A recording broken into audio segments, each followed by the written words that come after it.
அன்பார்ந்த புதுகை எக்ஸ்பிரஸ் உறவுகள் அனைவருக்கும் வணக்கம். நான் உங்கள் நெறியாளர் வடிவேலு. இன்று அரசியல் அறிவோம் நிகழ்ச்சியில் நாம் ஒரு முக்கியமான சிறப்பு அழைப்பாளரை பார்க்க இருக்கிறோம். வழக்கறிஞரும் சமூக செயற்பாட்டாளருமான திரு ஜெகன் அவர்களைத்தான் இன்று பார்க்க இருக்கிறோம். வணக்கம் சார். வணக்கம் சார். சார், ஆளும் திமுக அரசு வேலை வாய்ப்புல நாங்கள் 100% தமிழக மக்களுக்கு வேலை வாய்ப்புகளை அதிகரித்து கொடுத்துருக்குறோம் அப்படின்னு சொல்லியிருக்காங்க. இதற்கு முன்னாடி இருந்த எடப்பாடி தலைமையிலான அரசும் 100% நாங்கள் வேலை வாய்ப்பை எங்கள் அரசு கொடுத்துருக்கு அப்படின்னு சொல்கிறாங்க. ஆனாலும் வேலை வாய்ப்பு தட்டுப்பாடு அப்படிங்கிறது இளைஞர்கள் மத்தியில் இன்னமும் நடந்து கொண்டு தான் இருக்குங்கிறது மக்கள் அனைவரும் கருத்து கணிப்பாகவே ஒன்று சொல்கிறாங்க. இதை பற்றின உங்களோட ஒரு புரிதல் என்ன? இவங்க உண்மையதான் பேசுறாங்களா இல்ல அரசோட டெவலப்மெண்ட்டுக்காக பேசுறாங்களா? அதாவது சார், தமிழ்நாட்டை பொறுத்தவரையும் 3000 அரசு கல்வியியல் கல்லூரிகள், அரசு கல்லூரிகள் கலைக்கல்லூரிகள், அறிவியல் கல்லூரிகள், தொழிற்பட்டய கல்வி, பொறியியல் கல்லூரி என பல்வேறு கல்வி நிறுவனங்கள் தமிழ்நாட்டுக்குள்ள இருக்கு. இதுல 8 லட்சத்துக்கு மேலான மாணவ மாணவியர்கள் ஆண்டுதோறும் படிப்பை முடிச்சுட்டு அவங்க வேலை வாய்ப்புக்காக வெளியில வராங்க. அதுல பல்வேறு கல்வி நிறுவனங்கள்ல 2 லட்சத்துக்கும் உள்ள மாணவ மாணவியர்கள் தேர்வுல தோல்வி அடைஞ்சிட்டு அடுத்த கட்ட தேர்வுக்கு தயாராகிறாங்க. ஆக ஆண்டுதோறும் 8 லட்சம் அளவிலான மாணவ மாணவியர்கள் மட்டும் வேலை வாய்ப்புக்காக காத்து கிடக்குறாங்க. ஆனா ஒவ்வொரு திருப்பும் ஆட்சிக்கு வரக்கூடிய ஆட்சியாளர்கள் என்ன சொல்றாங்க அப்படின்னாக்க, வேலை வாய்ப்பை நாங்க பூர்த்தி செஞ்சு கொடுக்குறோம், புதிய வேலை வாய்ப்புகள் உருவாக்கப்படும் அப்படிங்கிறத மட்டும் சொல்லியே மக்கள் மத்தியில வாக்குகளை கேட்டு ஆட்சிக்கு வருவதும், ஆட்சிக்கு வந்ததுக்கு அப்புறம் அவங்க மக்கள் மத்தியில அந்த கோரிக்கைகளை செஞ்சு கொடுக்குறாங்களா அப்படிங்கிறத பார்த்தோம்னாக்க மிகப்பெரிய ஒரு கேள்விக்குறியாக மக்கள் மத்தியிலும் இளைஞர்கள் மத்தியிலும் இது இருந்து கொண்டே இருக்கு. வேலை வாய்ப்பை பொறுத்த வரையும் அப்படின்னு பார்த்துக்கிட்டோம் அப்படின்னாக்க, இன்னைக்கு தமிழ்நாட்டினுடைய முதலமைச்சராக இருக்கக்கூடியவர் மதிப்புமிகு ஸ்டாலின் அவர்கள் தமிழ்நாட்டினுடைய முதலமைச்சராக அவங்க இருந்துட்டு வராங்க. திமுக அப்படின்னு சொன்னோம் அப்படின்னாக்க, வேலை வாய்ப்பை பொறுத்த வரையும் வேலை வாய்ப்பு அலுவலகத்துல அவங்க சீனியாரிட்டி படி பதிஞ்சு அவங்களுக்கு திமுக ஆட்சியில, கலைஞர் ஆட்சி காலத்துல சீனியாரிட்டி படி வேலை வாய்ப்புகள் வழங்கப்பட்டுச்சு. ஆனா இன்னைக்கு இருக்கக்கூடிய வேலை வாய்ப்பு அலுவலகங்கள் பதியப்பட்டு இருந்தாலும் அவங்களுக்கு வேலை வாய்ப்பு கிடைக்குதா அப்படிங்கிறத பார்த்தாக்க மிகப்பெரிய ஒரு கேள்விக்குறி இருக்கு. இன்னைக்கு இருக்கக்கூடிய தமிழ்நாட்டில் இருக்கக்கூடிய அரசு வேலை வாய்ப்பு அலுவலகங்கள் சீனியாரிட்டி படியான வேலை வாய்ப்புகள் வழங்கலை. ஒரு பயிற்சி நிறுவனமாகவும் ஒரு சாதாரண தனியார் மய வேலை வாய்ப்புகளுக்கு உதவியாக முகாம் நடக்கக்கூடிய இடமாக தான் தமிழ்நாட்டை பொறுத்தவரையும் இருந்துகிட்டு இருக்கு. அப்ப திமுக ஆட்சியில நீங்க வேலை வாய்ப்புகளே கொடுக்கல அப்படின்னு சொல்ல வர்றீங்களா? திமுக ஆட்சியை பொறுத்தவரை நான் வேலை வாய்ப்பே கொடுக்கல அப்படின்னு நான் சொல்ல வரல.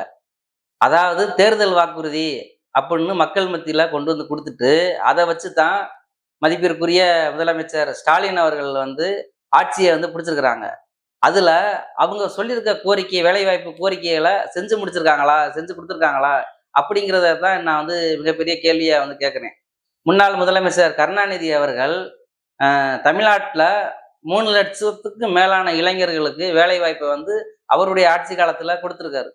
வேலை வாய்ப்பு இல்லாத இளைஞர்களுக்கு வேலைவாய்ப்பு அலுவலகத்தின் மூலமாக பதிவு செய்யப்பட்டவர்களுக்கு கல்வி உதவித்தொகையை வழங்கினவர் கருணாநிதி அவர்கள். சிறப்பான திட்டங்களை திமுக ஆட்சி காலத்துல திமுக அரசு திறமையாக கலைஞர் ஆட்சி காலத்துல செஞ்சிருக்கு.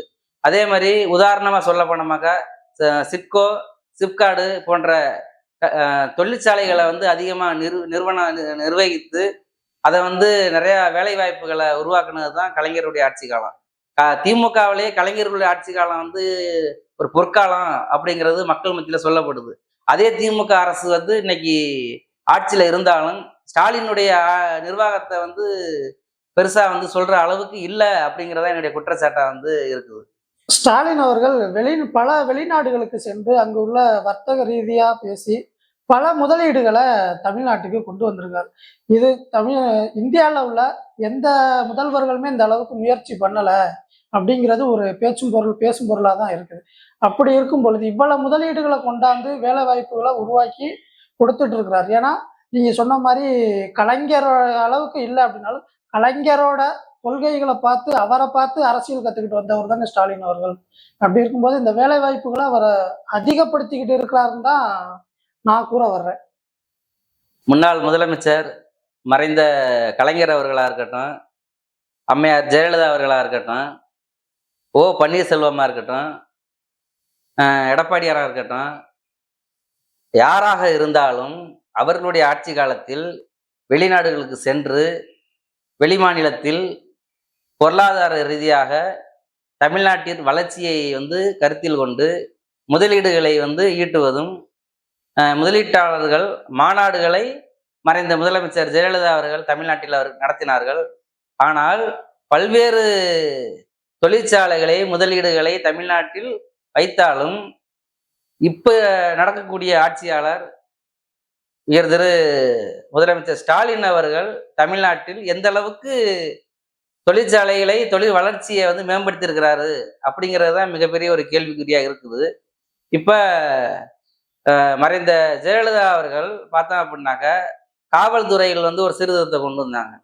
இளைஞர் காவல் படை அப்படிங்கிற ஒரு புதிய காவலரை அறிமுகம் செய்து ஓராண்டு பயிற்சி கொடுத்து அவர்களை முறையாக இரண்டாம் நிலை காவலராக அடுத்த கட்டத்துக்கு கொண்டு அவங்கள பணி நிரந்தரம் செஞ்சாங்க.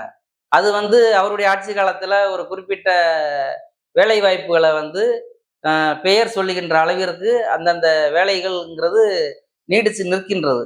ஆனா ஆட்சிகள் மாறும் பொழுது வெளிநாட்டிலிருந்து முதலீடு செய்வதும், தொழிற்சாலைகள் தொடங்கப்படுவதும், வேலை வாய்ப்புகளை உருவாக்குவதும், தொழில் வளர்ச்சிகளை மேம்படுத்துவதும் அது 5 ஆண்டுக்கு ஒரு முறை நடந்துகிட்டே தான் இருக்கு. ஆனா ஆட்சியாளர்கள் பெயர் சொல்லுகின்ற அளவிற்கு தமிழ்நாட்டில் தொழில் புரட்சி ஏற்பட்டிருக்கா? அதன் மூலமாக இளைஞர்கள் வேலை வாய்ப்புல திருப்தி அடைஞ்சிருக்காங்களா? அப்படிங்கிறத தான் நான் சொல்ல விரும்புறேன். இன்னைக்கு தமிழ்நாட்டில் இருக்கிறவங்களுக்கு தொழிற்சாலைகள்ல அதிகமா வேலை வாய்ப்புல இருக்கிறாங்களா?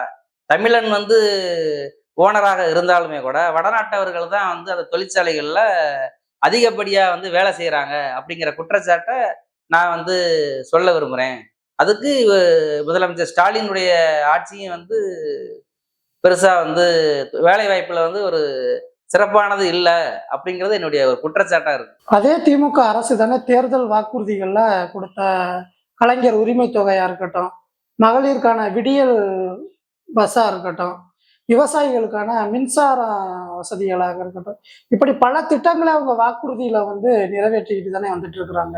அப்படி இருக்கும்போது நீங்க ஒட்டு மொத்தமா ஸ்டாலின் அரசு வேலை வாய்ப்புல எந்த ஒரு முன்னேற்றமே செய்யலை அப்படிங்கிறது இது ஏத்துக்கக்கூடிய ஒரு விஷயமாவே இல்லையே சார். திமுக ஆட்சி வர்றதுக்கு முன்னாடி தேர்தல் வாக்குறுதியா ஸ்டாலின் அவர்கள் அறிவிக்கிறாங்க.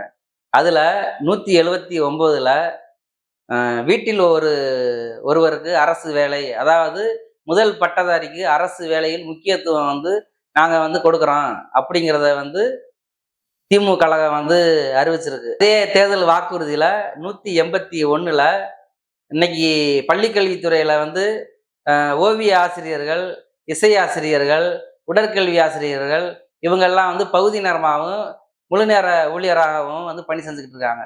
அவங்க எல்லாத்தையும் பணி நிரந்தரம் செய்கிறேன் அப்படிங்கிறத வாக்குறுதியை அவங்க கொடுத்துருக்குறாங்க. அது மட்டும் இல்லாம அதே மாதிரி தேர்தல் வாக்குறுதி 294ல மாற்றுத்திறனாளிகளுக்கு இருக்கக்கூடிய 4% அரசு வேலை வாய்ப்புல அதை நிரந்தரம் செஞ்சு அவங்களுக்கு வேலை வாய்ப்புல முன்னுரிமை கொடுக்குறேன் அப்படிங்கிறத தேர்தல் வாக்குறுதியா கொடுத்துருக்குறாங்க. இதெல்லாம் நடைமுறையில இருக்கா அப்படின்னு கேட்டாங்க மிகப்பெரிய ஒரு கொஸ்டின் மார்க் தான் வருது. வேலை வாய்ப்பு அதிகமா ஏற்படுத்தி கொடுக்கறதுக்கு தான் டிஎன்பிஎஸ்சி மூலமா எக்ஸாம் வச்சு முதல் தேர்வு, 2ஆம் நிலை தேர்வு அந்த மாதிரி தேர்வுகள்லாம் வச்சு லட்சக்கணக்கான பேருக்கு அரசு வேலைகளை இந்த அரசாங்கம் கொடுத்து கொண்டு தான் இருக்கிறது. இருந்தாலும் நீங்க சொல்ற குற்றச்சாட்டை நாங்க எப்படி இதை ஏத்துக்கிறது? அரசு என்பது வேறு, அரசாங்கம் என்பது வேறு. அரசு என்பது நிரந்தரமானது, அரசு அதிகாரிகள் அவங்கவங்க எந்தெந்த துறைகள்ல என்னென்ன காலியிடங்கள் இருக்கு அப்படிங்கிறத வச்சு அவங்க வந்து தேர்வுகளை வந்து அறிமுகம் செஞ்சு அதை வந்து வேக்கண்ட்டுகளை வந்து பூர்த்தி செய்வாங்க. அது வந்து யார் முதலமைச்சராக இருந்தாலும் ஆட்சி மாற்றங்கள் இருந்தாலும் அது வந்து வருடந்தோறும் அது வந்து நடந்துட்டே இருக்கும். இங்க அது பிரச்சனை கிடையாது. அதாவது இவருடைய ஆட்சி காலத்தில் என்ன தொழில் வளர்ச்சி அடைஞ்சிருக்கு, புதியதாக என்ன வேலை வாய்ப்புகளை உருவாக்கி இருக்கிறாங்க, இவங்க தேர்தல் வாக்குறுதியை நிறைவேற்றி இருக்காங்களா அப்படிங்கிறத தான் நான் வந்து இங்க கேட்டுக்கிட்டே இருக்கேன். மற்றபடி எந்த ஒரு திமுக அரசை பத்தி எந்த ஒரு குற்றச்சாட்டும் நான் வந்து சொல்ல வரல.